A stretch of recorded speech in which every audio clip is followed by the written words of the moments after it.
Hear you about the Pakistani role, especially. Very good. We love Pakistan. Thank you.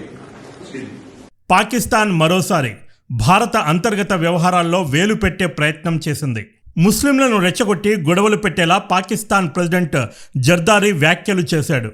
Pahalgam ఇన్సిడెంట్కి ముందు ఆసిఫ్ మునీర్ కూడా ఇలాంటి వ్యాఖ్యలే చేశాడు. ఆ తర్వాత పహల్గామ్ ఇన్సిడెంట్ జరిగింది.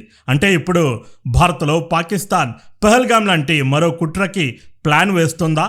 అవునండి, ఈసారి యావత్ భారతదేశాన్ని టార్గెట్ చేసింది. భారత గవర్నమెంట్ కావాలనే మసీదులను టార్గెట్ చేసి కూలదోస్తుందని అందుకు ఉదాహరణగా వారణాసిలోని గుని షహీదా మాస్క్ని కోట్ చేశాడు. వారణాసి ఎక్కడ ఉందండి? ఉత్తరప్రదేశ్లో ఉంది. ఇప్పటి వరకు పాకిస్తాన్ కాశ్మీర్ గురించి మాట్లాడేది. ఇప్పుడు ఏకంగా భారత్ మొత్తంలో తలదూర్చాలని ప్రయత్నిస్తుంది. పాకిస్తాన్ మరియు టర్కీలు ఒక భ్రమలో ఉంటారు. ప్రపంచంలో ఉండే ముస్లింలందరికీ ఇవి పెద్దనలుగా ఫీల్ అవుతూ ఉంటాయి. అసలు ముస్లిం పెద్దన్న దేశాలు సౌదీ మరియు ఇరాన్లు. కానీ అసలు కంటే కొసరు బిల్డప్ ఎక్కువ అన్నట్లుగా ఈ కన్వర్టెడ్ దేశం పాకీజా ముస్లిం మసీయాగా ఫీల్ అవుతూ ఉంటుంది. మీరందరూ దురంధర్ సినిమా చూశారు కదా. పాకిస్తాన్లో ఒక మినిస్టర్ ఉంటాడు. లాస్ట్కి ఏమని చూపిస్తారు? ఆ మినిస్టర్ ఒక రా ఏజెంట్ అని. కోర్స్ అది ఒక ఫిక్షన్ క్యారెక్టరైజేషన్ అనుకోండి. కానీ నాకు ఒక మినిస్టర్ని చూస్తే అప్పుడప్పుడు అనిపిస్తుంది ఖచ్చితంగా ఇతనొక రా ఏజెంటే అయి ఉంటాడని. Just joking friends. నేను మాట్లాడుతుంది ఎస్, మీరు గెస్ చేసింది అక్షరాల కరెక్ట్. పొద్దున నేను వాట్సాప్ ఛానల్లో దీనిపైన ఒక క్వశ్చన్ వేశాను. 90% మన ఆర్ఎం ఫ్యామిలీ సబ్స్క్రైబర్స్ అందరూ కూడా కరెక్ట్ ఆన్సర్ ఇచ్చారు. అతడు మరెవరో కాదు, పాకిస్తాన్ డిఫెన్స్ మినిస్టర్ ఖ్వాజా ఆసిఫ్. అదేనండి, ఆపరేషన్ సింధూర్ సమయంలో పాకిస్తాన్ ఆర్మీ 5 భారత విమానాలను కుప్పకూల్చివేసిందని క్లెయిమ్ చేస్తున్నారు కదా. ఏమైనా ప్రూఫ్స్ ఉన్నాయా అని ఒక ఫారిన్ మీడియా ఛానల్ అడిగితే ఎందుకు లేవండి, సోషల్ మీడియాలో చాలా వీడియోలు ఉన్నాయి చూసుకోండి అని ఇంటర్నేషనల్ మీడియాలో పాకిస్తాన్ పరువు తీసేసిన పెద్ద మనిషి ఖ్వాజా ఆసిఫ్. నేను ఈ పెద్ద మనిషికి చాలా పెద్ద ఫ్యాన్ అండి. చూడండి, మన వర్గంలో 100 మంది అతిరథ మహారథులు ఉండొచ్చు, గొప్ప విషయమే. కానీ శత్రువర్గంలో మన వాడొకడు ఉంటే ఆ కిక్కే వేరప్ప. ఖ్వాజా ఆసిఫ్ ఆ లోటును పూరిస్తున్నాడు. సరిగ్గా నెల రోజుల క్రితం ఖ్వాజా ఆసిఫ్ కొన్ని ఇంట్రెస్టింగ్ వ్యాఖ్యలు చేశాడు. జాగ్రత్తగా వినండి, మీకోసం ఇంగ్లీష్లో కూడా చదివి వినిపిస్తాను. Many Pakistanis claim their ancestors from Saudi Arabia or Iran. చాలామంది పాకిస్తానీలు ఒక భ్రమలో ఉంటారు. వాళ్ళ పూర్వీకులు అనగా తాత ముత్తాతలు సౌదీ అరేబియా, ఇరాన్లకు చెందిన వారనే భ్రమలో ఉంటారు. సౌదీ, ఇరాన్లు అసలు ముస్లిం పెద్దన్న దేశాలు. అందుకే పాకీలు ఆ దేశాలతో తమను తాము లింకు చేసుకొని శునకానందం పొందుతుంటారు. He said this mindset was deliberately cultivated through textbooks describing the academics who wrote them as criminals. Pakistan ప్రజల్లో ఈ మైండ్ సెట్ని కావాలని మునుపటి గవర్నమెంట్ లీడర్లు టెక్స్ట్ బుక్ల ద్వారా బిల్డ్ చేశారు. ఇలాంటి తప్పుడు చరిత్రను రాసిన రైటర్స్ నా దృష్టిలో క్రిమినల్స్తో సమానం అంటున్నాడు. Elaborating on his point, Asif said that he and former prime minister Nawaz Sharif had openly acknowledged that their ancestors were Hindus. నేను former prime minister Nawaz Sharif ఓపెన్గా బయటకు చెప్పుకున్నాం, DNA టెస్ట్ జరిపిస్తే మా పూర్వీకులు హిందువులను తేలింది అని. అందులో తప్పేముంది? ఫ్యాక్ట్ ఈజ్ ఫ్యాక్ట్ అన్నాడు. యాక్చువల్గా భారత్లో ఉన్న ముస్లింలు, పాకిస్తాన్, బంగ్లాదేశ్ ప్రజలు వీళ్ళంతా ఒకప్పుడు హిందువులేనండి. ఒకప్పుడు వీళ్ళందరూ శివుడికి, విష్ణువుకి పూజ చేసిన వాళ్ళే. ఆఫ్ఘనిస్తాన్ని దాటుకొని ముస్లిం రాజులు భారతదేశం పైన దండయాత్ర చేసి ఆక్రమించుకున్నారు. ముఖ్యంగా నార్త్ ఇండియా ప్రాంతాన్ని. అక్కడ ఉన్న చాలామంది హిందువులను టార్చర్ చేసి బలవంతంగా ముస్లింలుగా మార్చారు. కొంతమంది కకృతిపడి మారారు. ముస్లింలుగా మారితే మొఘళ్ళ టార్చర్ నుండి బయటపడొచ్చు, కొలువులో మంచి మంచి ఉద్యోగాలు వస్తాయి, డబ్బులు వస్తాయి. ఇలా కకృతిపడి కొంతమంది కన్వర్ట్ అయ్యారు. గత్యంతరం లేక అరాచకాల నుంచి తప్పించుకోవడానికి కొంతమంది అయ్యారు. కొంతమంది టార్చర్ని భరించలేక అయ్యారు. ఇది చరిత్ర, నేను చెప్పట్లేదు. పాకిస్తాన్ డిఫెన్స్ మినిస్టర్ స్వయంగా చెప్తున్నాడు, మా పూర్వీకులు హిందువులు, మేము కన్వర్టెడ్ ముస్లిమ్స్ అని. మేము మాత్రమే కాదు, హోల్ పాకిస్తాన్ కన్వర్టెడ్ ముస్లిమ్స్ అని. అందుకు సాక్ష్యంగా DNA రిపోర్ట్ కూడా చూపిస్తున్నాడు. ఇంకేం కావాలి? ఇదే మాట RSS ఎప్పటి నుండి చెప్తుంది. ఇక్కడ వాళ్ళు ఏమన్నారు? RSSని కట్టర్ అన్నారు. మరి ఇప్పుడు పాకీజే చెప్తుంది. He also remarked that studying Ashoka, Chandragupta Maurya, Buddhism, Jainism and Greeks, a clear reference to pre-Islamic history and non-Muslim historical figures in school doesn't make him any less Pakistani. Pakistan academics బుక్స్లో మొత్తం Iran పాలకులు, Turkey పాలకులు, ఆటోమన్ umpire ఇవే ఉంటాయండి.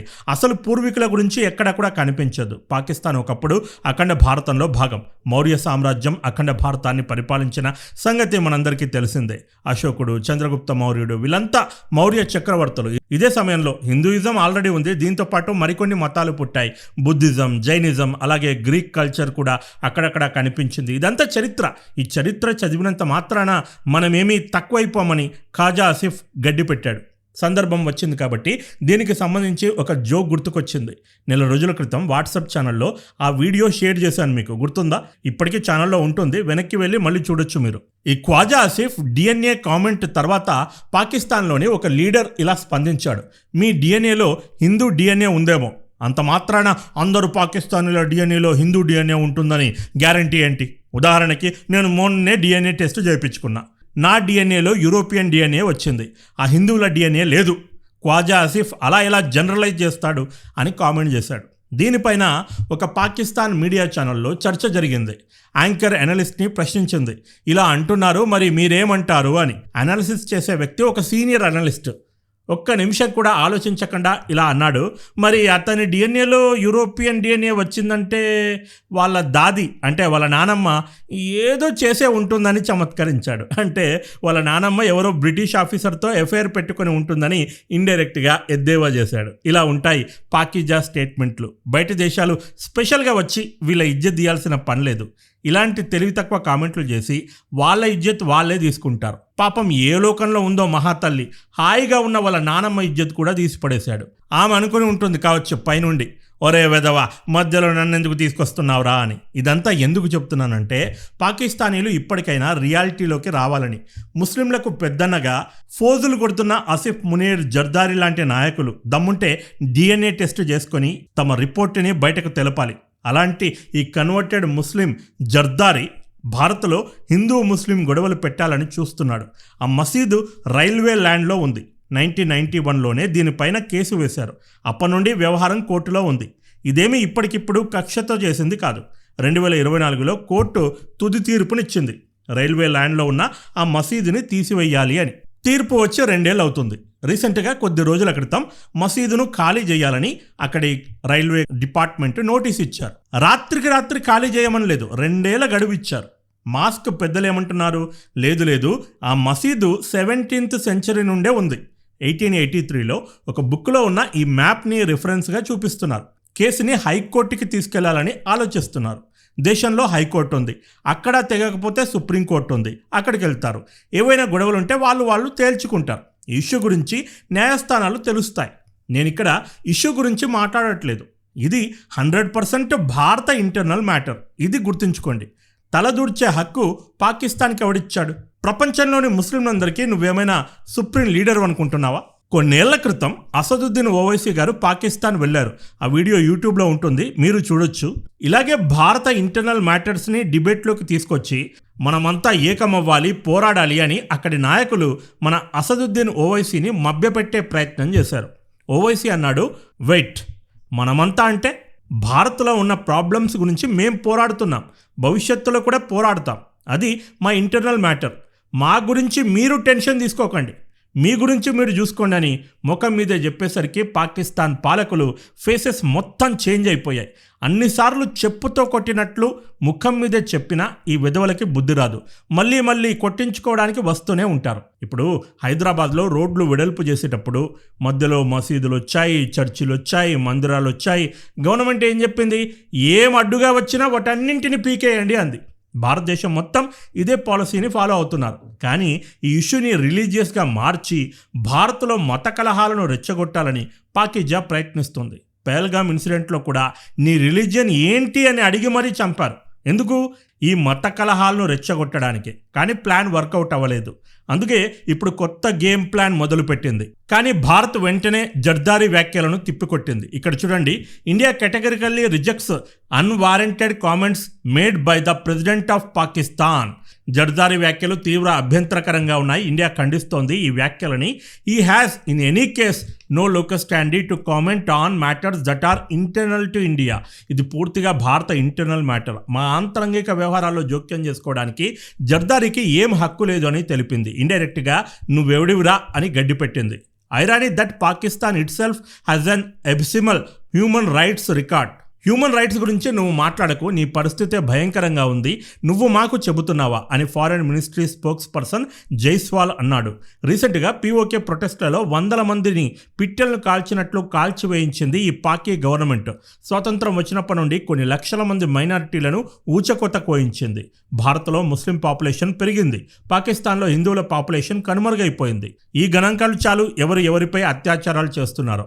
The president's remarks can only be read as a deliberate political attack. భారత్పై పీకల్లోతు ద్వేషాన్ని నింపుకున్న పాకిస్తాన్ కావాలని ఇండైరెక్ట్గా ఇలాంటి వ్యాఖ్యలు చేస్తుందని, పాకిస్తాన్ ప్రెసిడెంట్ ఇలాంటి వ్యాఖ్యలు చేశాడని జైస్వాల్ అన్నారు. చూసారా ఈ పాకిస్తాన్ గుంటనక్క వైఖరి? ఇంటర్నేషనల్గా ఎలాగూ దీనికి ఇజ్జత లేదు. మాట్లాడితే మేం సంధి కుదుర్చుతున్నాం, మేం ప్రపంచ శాంతికి బాటలు వేస్తున్నామని గొప్పలు చెప్పుకునే పాకిస్తాన్ ట్రంప్ కూడా ఆహా ఓహో అనేసరికి ఆసిఫ్ మునీర్, షాబాజ్ షరీఫ్ ఎక్కిపోయారు. సీన్ కట్ చేస్తే పాకిస్తాన్ వల్లనే పీస్ డీల్ ఆలస్యమైందని గాలి తీసేశాడు వైస్ ప్రెసిడెంట్ జేడీ వ్యాన్స్. అదేంటండి అంత మాట అన్నారు అని విలేకరులు అడిగితే, పాకిస్తాన్లో ప్రెస్ ఫ్రీడమ్ లేదు, పీస్ డీల్ విషయాలు ట్రాన్స్పరెంట్గా బయటకు వెళ్తాయని నమ్మకం లేదు. పీస్ డీల్ విషయాలు ట్రాన్స్పరెంట్గా బయటకు వెళ్తేనే అమెరికన్ ప్రజలు దాన్ని అర్థం చేసుకోగలుగుతారు, దానివల్ల సానుకూల వాతావరణం ఏర్పడుతుంది. ఒకవేళ అటు ఇటుగా ప్రజల్లోకి వెళ్తే మా సీటు జినుగుతుంది అని ఇండైరెక్ట్గా చెప్పాడు. అందుకనే వేరొక చోటికి వెన్యూ మార్చాల్సి వచ్చింది, అందుకే ప్రాసెస్ డిలే అయ్యిందని పాకిస్తాన్ ఇజ్జత్ మొత్తం తీసేశాడు. ఈరోజు కొద్ది గంటల క్రితం సీన్స్ మరీ కామెడీగా ఉన్నాయి. జేడీ వ్యాన్స్, ఆసిఫ్ మునీర్, షాబాజ్ షరీఫ్, అబ్బాస్ అరాక్చి, గలీబాగ్ అందరూ ప్రస్తుతం స్విట్జర్లాండ్లో ఉన్నారండి. ఏదో వెకేషన్కి రాలేదు, చర్చలు జరపడానికి వచ్చారు. జేడీ వ్యాన్స్ ఆసిఫ్ మునీర్, షాబాజ్ షరీఫ్లను పలకరించాడు. జేడీ వ్యాన్స్ని చూడగానే ఇద్దరు తలకిందికి దించుకున్నారు. అమ్మ మళ్ళీ వచ్చాడే. ఇద్దరు మొక్కల్లో నవ్వు మాయమైపోయింది. ఇంట్లో పనులు పని మంచిగా చేస్తే చాలా బాగా చేశారయ్యా అని శబాష్ అంటాం కదా, సేమ్ అలాగే గుడ్ జాబ్ అని జేడీ వ్యాన్స్ వాళ్ళిద్దరిని ప్రశంసించాడు. ఇక జేడీ వ్యాన్స్ లోపలికి వెళ్ళేటప్పుడు, సార్ పాకిస్తాన్ మీడియేషన్ పైన మీరు ఎలా చూస్తున్నారని ఎవరో విలేకరి కావాలని పుండు మీద కారం జల్లినట్లు అడిగాడు. జేడీ వ్యాన్స్కి ఈ విషయం అర్థమైపోయింది, వీడెవడో కావాలని గెలుపుతున్నాడు అని. ఐ లవ్ పాకిస్తాన్ అని చెబుతూ లోపలికి వెళ్ళిపోయాడు. ఆ నవ్వులోనే 100 బూతులు ఎత్తుక్కోవచ్చు అనుకోండి. You about the Pakistani role, especially. Very good. We love Pakistan. Thank you. ఇక మనం ఊహించిన విధంగానే ఇజ్రాయెల్ లెబనాన్లో దాడులు కంటిన్యూ చేస్తూ ఉంది. దీనికి నిరసనగా ఇరాన్ స్ట్రైట్ ఆఫ్ హార్ముజ్ని మళ్ళీ మూసేసింది. ఆ గ్యాప్లో భారత్కి చెందిన 3 షిప్స్ హార్ముజ్ దాటుకొని భారత్ వైపు బయలుదేరాయి. లెబనాన్లో సీజ్ ఫైర్ స్ట్రిక్ట్గా అమలైతేనే హార్ముజ్ని తెరుస్తానని ఇరాన్ భీష్మించి కూర్చుంది. స్విట్జర్లాండ్లో మీటింగ్ ఫ్రైడే రోజు ఉండే. ఇజ్రాయెల్ కారణంగా 2 రోజులు పోస్ట్ పోన్ అయింది. అది కాకుండా ఈరోజు main agenda Iran nuclear programme పైన ఉండే. కానీ లెబనాన్ దాడుల కారణంగా అసలు ఎజెండా అటకెక్కేసి కొసరు ఎజెండా అయిన లెబనాన్ ఇష్యూ మెయిన్ ఎజెండా అయ్యింది ఈరోజు. అంటే పీస్ ప్రాసెస్ని డిలే చేయడంలో ఇజ్రాయెల్ సక్సెస్ అయ్యిందని చెప్పుకోవచ్చు. ఇక్కడ నుండి గేమ్ ఎటువైపు వెళ్తుంది అని మాత్రం ఊహకు కూడా అందట్లేదు. ఎప్పుడైనా ఏదైనా జరగవచ్చు. ప్రతి ఇన్సిడెంట్ని ఎప్పటికప్పుడు మీకు ఇలాగే అందిస్తూ ఉంటాను. కాబట్టి ఛానల్ని వెంటనే సబ్స్క్రైబ్ చేసుకొని నోటిఫికేషన్స్ కోసం బెల్ ఐకాన్ ప్రెస్ చేయండి. అలాగే వాట్సాప్ ఛానల్ని కూడా సబ్స్క్రైబ్ చేసుకోవడం మర్చిపోవద్దు. కింద కామెంట్ సెక్షన్లో లింక్ ఇస్తాను. మీరు వాట్సాప్ ఛానల్ని సబ్స్క్రైబ్ చేసుకోకపోవడం వల్ల ఎంత మంచి వీడియో మిస్ అయ్యారు చూడండి. ఇప్పటికీ పోయిందేం లేదు, సబ్స్క్రైబ్ చేసుకుని ఆ వీడియో ఎక్కడుందో వెతికి చూసేయండి. ఇదే వీడియో మరో వీడియోతో మళ్ళీ కలుద్దాం. This is Prashant signing off. Bye bye and take care. Jai Hind. Vande Mataram.